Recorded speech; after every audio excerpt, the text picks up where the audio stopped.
आप देख रहे हैं सिटीजन वॉइस। मैं हूं शब। सिटीजन वॉइस में अब वक्त हो चुका है दिन भर की अहम खबरों का। तो आइए देखते हैं क्या है आज की अहम खबर। आज हम बात करेंगे नीट परीक्षा विवाद की, जिसने पूरे देश में लाखों छात्रों और अभिभावकों की चिंता बढ़ा दी है। जी हां, जो मेडिकल कॉलेज में प्रवेश के लिए आयोजित की जाती है, जहां पिछले कुछ समय से पेपर लीक और परीक्षा की पारदर्शिता को लेकर सवालों के घेरे में रही है। इसी मुद्दे पर जाने माने शिक्षक और यूट्यूबर खान सर ने भी अपनी तीखी प्रतिक्रिया दी है और एनटीए पर गंभीर सवाल उठाए हैं। खान सर ने अपने एक वीडियो में सार्वजनिक बयानों में कहा है कि अगर किसी परीक्षा में बार बार गड़बड़ियों की शिकायत सामने आती है तो इसकी जवाबदेही तय होनी चाहिए। उनका कहना है कि लाखों छात्र सालों तक मेहनत करते हैं, दिन रात पढ़ाई करते, लेकिन अगर परीक्षा प्रक्रिया पर ही सवाल खड़े हो जाए तो छात्रों का भरोसा टूट जाता है। देखिए इतना पुलिस वाला क्यों आया। इससे पहले जब दरोगा का रिजल्ट हुआ था तो लगभग 20-25 जीप से वो लोग आए थे लोग, और पूरा ये स्टेज दरोगा से भर गया था। तो मोहल्ला वाले लोग डर गए कि लगता है खान सर के ऊपर छापा उपा पड़ गया है। इतना पुलिस वाला आया, उठा ले जाएगा यहाँ पे। बाद में पता चला कि मिलने आया था लोग यहाँ। तो ये सारे लगभग 12,000 से ज्यादा बच्चे हैं और ये अभी एक हॉल में बैठे हैं। उद्देश्य यही है, इन लोग के जैसे हजारों लाखों बच्चे तैयारी कर रहे हैं, जो पेपर लीक हो जाता है, ऐसे न जाने कितने गरीब मिडिल क्लास के बच्चों का सपना तोड़ दिया जाता है। और शायद अगर ईमानदारी से परीक्षा नहीं होती तो यहाँ ये लोग नहीं बैठ पाते, केवल अमीर लोग बैठे रहते। लेकिन यहाँ कोई भी ऐसा नहीं होगा, सब मिडिल क्लास गरीब घर के बच्चे होंगे। मकान मालिक के सताए हुए हैं हॉस्टल में। इन लोग को अगर मकान मालिक और बिजली विभाग से भी कहते हैं, आपके माध्यम से कहते हैं बिजली विभाग से भी, कि ये जिस हॉस्टल में रहते हैं वहाँ इन्वर्टर वगैरह नहीं रहता, तो कम से कम स्टूडेंट एरिया का लाइट ना काटा जाए।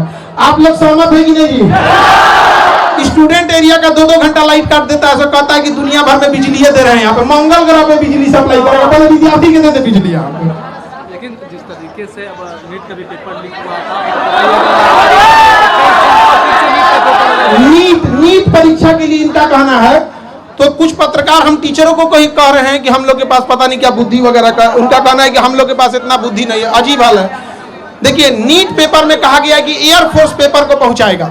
अच्छी बात है, आप इनिशिएशन ले रहे हैं, लेकिन समझिए मलेरिया की बीमारी में टाइफाइड का इंजेक्शन नहीं मारा जाता है। नीट पेपर परीक्षा पेपर पहुंचने की समस्या नहीं थी कि एयरफोर्स का हम यूज कर रहे हैं। समस्या थी जहां से छप रहा है, जहां से बन रहा है, वहीं पे लीक हो जा रहा है।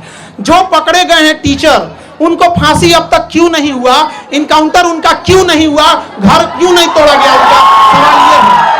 आप में से बताइए, इतने लोग, ये सब सिलेक्टेड पुलिस वाले हैं यहाँ पर, इन सब से कहते हैं पेपर लीक करने वालों को बकसना चाहिए जी, किसी को नहीं बकसना चाहिए यहाँ पर।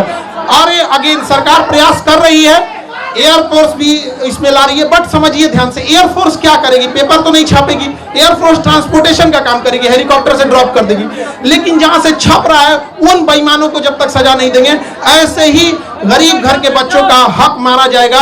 और जब तक हम लोग हैं, हम लोग के पास एक ही शिकायत रहती है गवर्नमेंट से कि भैया पेपर तो ईमानदारी से ले लो यार, हम आपसे क्या मांग रहे हैं। ये बच्चे कुछ नहीं मांगते, ईमानदारी से पेपर मांगते हैं। अगर परीक्षा टाइम से हो, अभी एनटीए को गरिया रहे थे लोग, एनटीए का एक अफसर है, वो कह रहा है कि पेपर लीक नहीं हुआ है, कुछ क्वेश्चन बाहर आ गए हैं। ये अगर हॉस्पिटल में रहता तो कहता मरीज मरा नहीं है, सांसें बंद हो गई हैं।